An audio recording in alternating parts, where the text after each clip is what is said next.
Hop!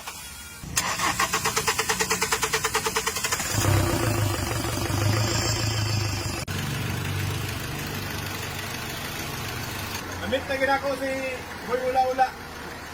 Ikan mo tingilikan. Nganin lagi mo rin. Ikan tanggol. Shout out ko sa Granny Balisonso.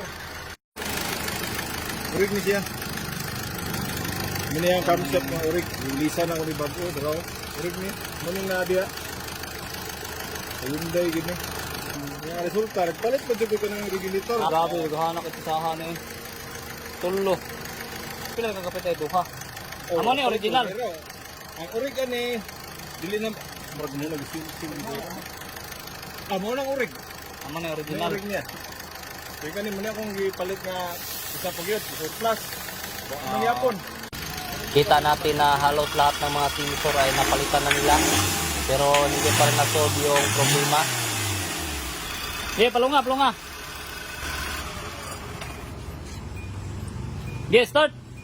Observe natin dito kung gaano ba ka-hard start to. Kita natin na napakalakas ng cranking, ibig sabihin malakas yung baterya. Katiyan sa na to. Di otro sa otro, basig mo andar ah.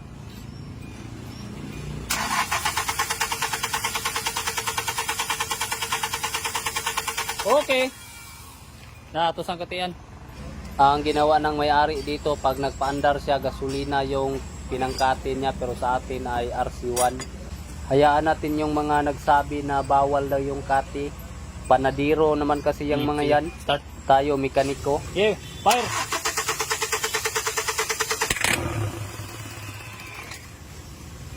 Start.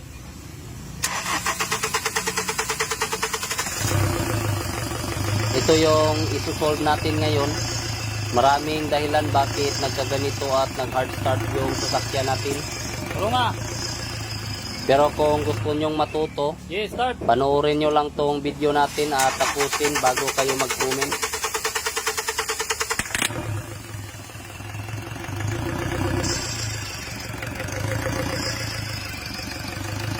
Palunga.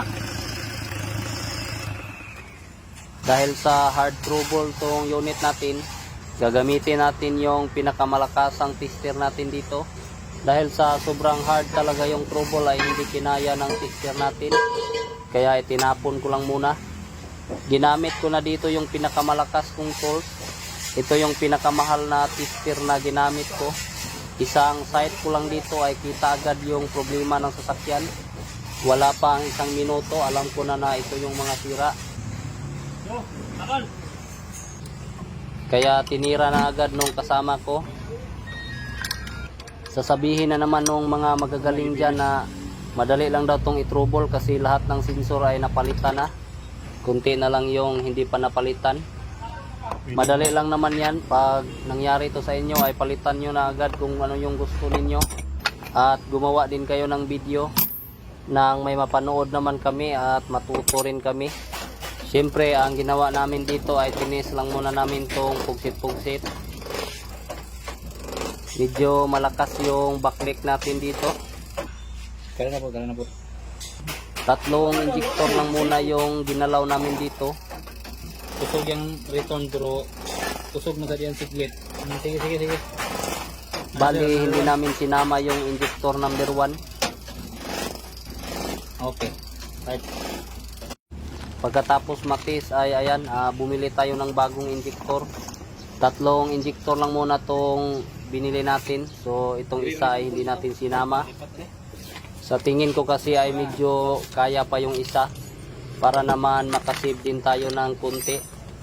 Direct to Korea pa talaga to namin in order. Yung mga naunang in order kasi namin ay palpak. Kaya tuloy natagalan kami dito. Nilinisan muna namin yung nilalapatan ng washer ng injector para siguradong wala talagang singaw. Baka may magtanong bakit natin pinalitan yung injector. So ang sagot ay mahirap kasing i-repair yung hard start na problema. Marami na akong ginawa na hard start. Pero patsambahan lang talaga pag nagawa. So dito naman ay may problema pa rin. Kaya nagpapugkit-pugkit lang muna ako dito. Dinis ko yung injector number 1 kasi medyo may problema pa rin kahit bago na yung tatlong injector. Normal naman yung voltahe ng injector. So ayan guys, ang ginawa natin ay nagpalit tayo ng injector. So bali 3 lang sana yung pinalitan natin. Kaso ang problema, hard start pa rin siya. Umandar na siya, hindi na siya tulad nung una na ayaw talagang umandar pag walang kati dito. Pero matagal pa rin yung cranking niya, so hindi pa siya makuha minsan ng isang start, minsan 2 start pa. So ang ginawa natin ay nagdagdag tayo ng isang injector. So bali 4 na yung pinalitan natin dito. Okay, start.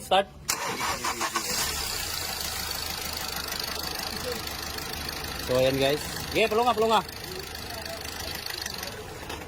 So ayan, nung dati kapag ganito na pinatay natin kahit na sobrang init na nung engine ay ayaw pa rin umandar kapag hindi na natin nilagyan dito ng fluid pagka walang kati. So try natin paandarin ngayon kung okay na ba talaga. Okay, start.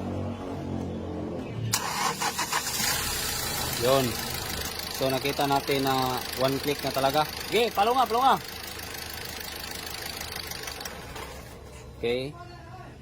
So try natin ulit. Sige, start. Yun. Sobrang smooth ng paandarin. Yun lang yung pinalitan natin, 4 na injector. Tapos dito, observe natin dito. Ayan. Try natin RPM kung malakas ba yung RPM natin. Ayan. So,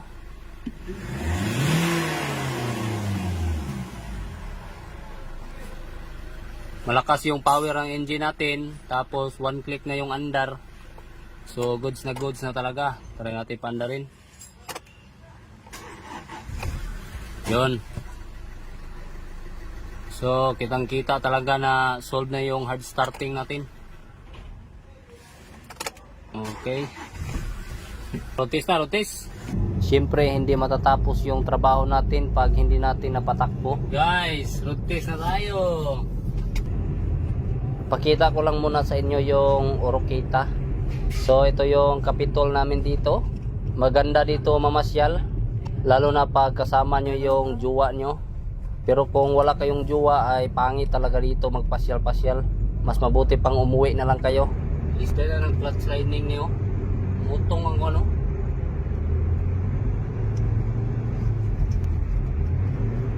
Mutong ang kuan.